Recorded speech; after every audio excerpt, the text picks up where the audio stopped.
Ukraine ने cyber हमले में रूस को मुलव्विस करार दे दिया। यूक्रेन की वजारत इंफॉर्मेशन टेक्नोलॉजी का कहना है कि शवाहिद मौजूद हैं। हमले के पीछे रूस था। रूस हाइब्रिड जंग जारी रखे हुए है। रूस साइबर स्पेस में अपनी फौज तैयार कर रहा है। इस हवाले से मजीद बात करते हैं हमारे नुमाइंदा शाहिद घुमन हमारे साथ मौजूद है मॉस्को से। शाहिद बताइएगा, यूक्रेन ने इल्जाम लगा दिया है कि जो हमला किया गया था साइबर अटैक वो रूस की जानब से किया गया है। प्यूटिन इंतजामिया और क्रेमलिन की जानब से इस पर कोई तबसरा किया गया है, कोई जवाब सामने आया? बिल्कुल, रूस ने यूक्रेन की जानब से साइबर हमले समेत तमाम इल्जाम को मुस्तरद करते हुए कहा है कि रूस का यूक्रेन की सरकारी वेबसाइट पर साइबर हमलों से कोई तल्लुक नहीं है। रूस के सरकार की तर्जुमान दिमित्री पेस्कोव ने कहा है कि इन साइबर हमलों से रूस का कोई लेना देना नहीं। हम इसे रूस के खिलाफ एक और गैर साबित शुदा इल्जाम का तसलसल समझते हैं।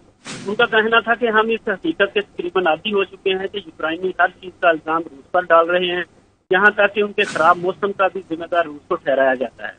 उन्होंने कहा कि यूक्रेन के साथ सरहद पर कशीदगी हद से ज्यादा है। यही वजह है कि रूस सलामती की जमानतों के अपने इकदाम पर ठोस जवाब हासिल करने पर असरार कर रहा है।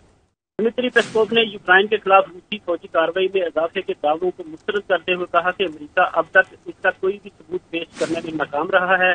उन्होंने कहा कि रूस किसी के लिए भी कोई खतरा नहीं और न ही इसका यूक्रेन पर हमला करने का कोई इरादा है। ताहम उन्होंने खबरदार किया कि जनूब मशरकी यूक्रेन में बहरान के हल के लिए फौजी ताकत के इस्तेमाल की कोशिशों के संगीन नताइज बरामद होंगे। ये बताइएगा कि शायद गुमन के जो अटैक किया गया था साइबर अटैक वो हुआ तो है, क्योंकि 6 से ज्यादा ऐसे इदारे हैं जिनकी वेबसाइट्स डाउन हो गई थी। अब क्या तफ्तीश की जाएगी कि आया अगर रूस ने नहीं किया, क्योंकि रूस ने तो इल्जाम को मुस्तरद कर दिया, यूक्रेन की जानिब से ये तफ्तीश की जाएगी कि ये अटैक किसकी जानिब से हुआ? फॉल्स फ्लैग तो नहीं था ये?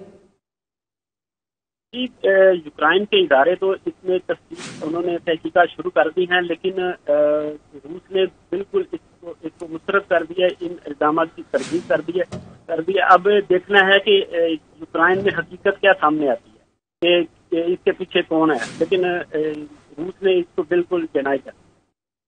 ठीक है, रूस ने इस बात को मुकम्मल तौर पर जो है इनकार किया है कि रूस ने यूक्रेन पर साइबर हमला नहीं किया था। शाहिद घुमन जो है मॉस्को से हमें अपडेट कर रहे थे। बहुत शुक्रिया शाहिद।